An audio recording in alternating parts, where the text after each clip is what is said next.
Hi, this is Sara Levin, the Artful Inker. I'm an independent Stampin' Up! Demonstrator. Welcome to my YouTube channel.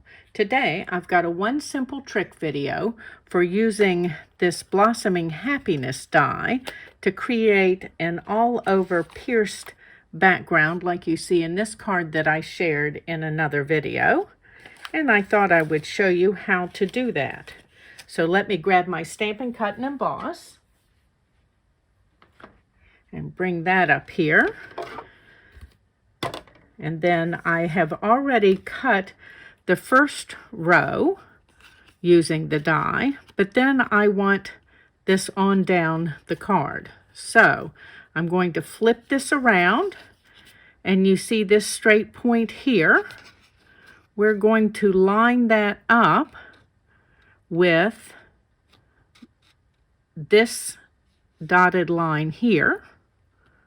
Okay, just making sure my die is straight. And then I'm going to use a piece of washi tape to hold it in place. Though you may choose to purchase the new magnetic platform piece that's coming out with the new Stampin' Up! Annual catalog. And then I'm going to roll that on through. Try not to bounce things too hard. And then you'll see that we've come on down and we're pretty well lined up.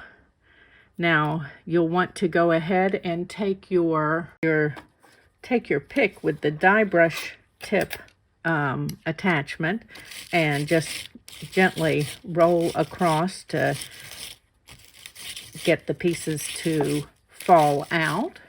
Now I did find out the hard way, which is why I'm telling you to do this now.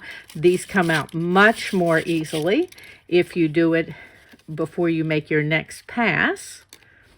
And then one of the things that you will notice is that some pieces are die cut, and then let me use the pointer end, and then some pieces are die cut, but they're not meant to detach from here. So you've got quite a few of the little oval leaves that are not full cuts, and so your die is working perfectly fine that those don't come out. So those are my two tips for using the Blossoming Happiness piercing die. And then of course you're just going to line this up again when you turn it back around, and this time we're going to use these holes on the bottom. I've just got to locate them, and we're going to line up the holes in that die, and we'll make this last pass so that you can see this. Let's slide this in here, and oops, well, that wasn't helpful at all.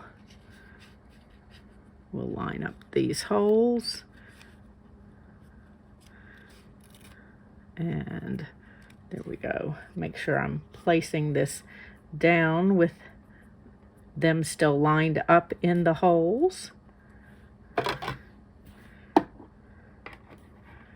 And place my cutting plate on and roll this back through.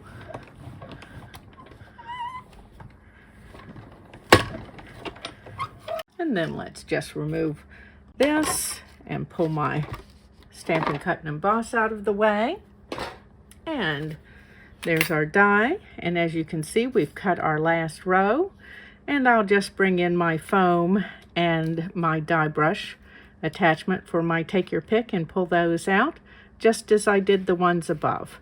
So thanks for stopping in today. Give this video a thumbs up, share it with your card making friends, subscribe to my YouTube channel and click the bell so you'll be notified the next time I upload a video, and have a great day. Bye.